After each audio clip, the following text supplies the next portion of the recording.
Déployer des troupes? Non, je ne vais pas déployer des troupes nulle part. Si je le faisais, en tout cas, je ne vous le dirais pas. Mais nous ne déployons pas de troupes, nous ferons tout ce qui est nécessaire pour garder le prix de l'essence bas. Et malheureusement, on a dû faire cette petite expédition, mais c'était essentiel et je pense que la situation aurait pu être pire. Et lorsque cette petite excursion sera terminée, le monde sera plus sûr. La Première ministre est d'accord avec moi d'ailleurs. Elle pense que l'Iran, c'est terrible ce qu'ils ont fait. D'ailleurs, tous les autres pays sont d'accord. L'Iran est une vraie menace pour le monde, pour le Moyen-Orient et pour le monde.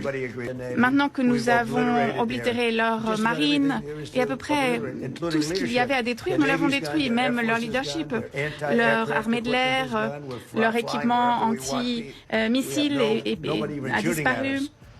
Nous pouvons à présent voler en toute liberté au-dessus de l'Iran, personne ne nous tire dessus. Pourtant, plus tôt dans la journée, la défense aérienne iranienne a touché un F-35 qui a tout de même réussi à se poser dans une zone du Golfe. Donald Trump, qui annonçait encore ce matin l'envoi de soldats supplémentaires, affirme désormais qu'aucune troupe ne sera déployée en Iran. Il prétend avoir détruit toutes les capacités navales iraniennes, mais évite soigneusement de franchir le détroit d'Ormuz avec ses navires où l'Iran conserve toujours un contrôle total. Il affirme aussi avoir neutralisé tous les missiles iraniens, alors même que l'Iran a frappé, il y a quelques heures, la raffinerie de Haïfa, marquant ainsi la première phase de représailles ciblant le secteur énergétique de l'entité. L'entité a été bombardée toute la nuit jusqu'au matin. Plusieurs sites stratégiques ont été sévèrement endommagés par les missiles iraniens. Plus tôt dans la journée, la presse américaine a annoncé que le pétrole iranien transporté en mer pourrait être retiré de la liste des sanctions, soit environ 140 millions de barils. Une telle décision pourrait peser sur les prix mondiaux du pétrole à court terme, en les maintenant à un niveau bas sur une période de 10 à 14 jours. Et cela ressemble à une défaite pour l'axe américano-entité, non pas infligée directement par l'Iran, mais par les forces du marché et le poids de l'économie. Mesdames et messieurs, en 20 jours de guerre, je n'ai jamais vu autant de contradictions. Jamais. Le Pentagone réclame plus de 200 milliards de dollars de budget pour poursuivre la guerre en Iran. Il veut augmenter de toute urgence la production d'armes critiques.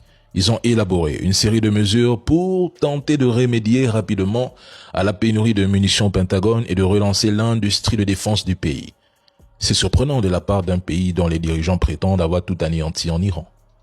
Le coût de la guerre en Iran a rapidement augmenté, dépassant désormais 22 milliards de dollars en 20 jours.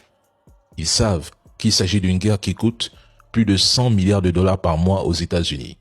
Les retombées économiques de la guerre d'agression menée par les États-Unis et l'entité frappent plus durement le reste du monde. La Thaïlande a mis les fonctionnaires en télétravail, tandis que le Bangladesh et d'autres pays rationnent le carburant. Le Sri Lanka et les Philippines ont réduit la semaine de travail à 4 jours pour préserver leurs réserves. Les prix du gaz ont grimpé. Près d'un tiers des principaux composants des engrais arrivent du Moyen-Orient et la guerre bloque les expéditions et crée des pénuries. C'est une mauvaise nouvelle pour les agriculteurs américains, mais pire pour les pays comme le Soudan, la Tanzanie, le Sri Lanka, qui dépendent relativement davantage des approvisionnements en provenance du Moyen-Orient.